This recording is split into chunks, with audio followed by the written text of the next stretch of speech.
Let's take a look at unemployment insurance.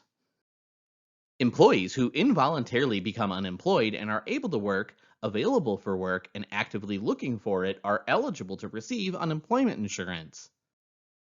Unemployment insurance is intended to partially replace lost earnings during periods of unemployment for people who have demonstrated an attachment to the workforce. Unemployment insurance is provided through a combination of federal law, principally the Federal Unemployment Tax Act, and state unemployment insurance laws. The requirement of involuntary unemployment raises many questions. Employees who are laid off or terminated based on business considerations during downsizing are eligible for unemployment insurance. However, an employee is discharged for misconduct might be disqualified. The misconduct usually must be serious and intentional to disqualify an employee from the receipt of unemployment benefits following termination. Employees who quit their jobs are not usually eligible for benefits, but there are exceptions. Courts consider whether a reasonable person would have felt compelled to quit under the circumstances, such as harassment. Employees who leave their jobs because of health hazards might still receive benefits, particularly if they can show that the health problems caused were serious and that their employer was apprised of the situation but did not eliminate the problem.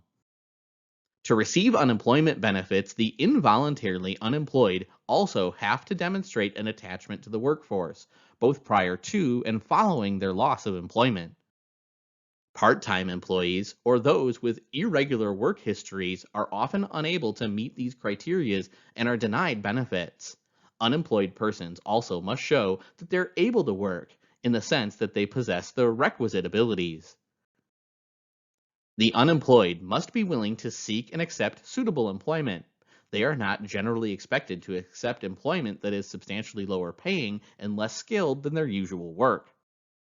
However, unemployed persons who place excessive restrictions on the types of jobs they will accept or the circumstances under which they will work may be deemed unavailable for work and denied benefits. Unemployment benefits generally last up to 26 weeks, assuming suitable employment is not located before then. During periods of high unemployment, benefits have usually been extended for additional weeks or months. Unemployment insurance payments are provided through state agencies. Although employers do not have a direct role in administering these benefits, they are required to supply information regarding their former employees. Employers may contest unemployment insurance claims. Solid grounds for contesting claims include evidence that the former employee voluntarily quit, was terminated for misconduct, is receiving other payments, or committed fraud. Unemployment insurance taxes are experience rated.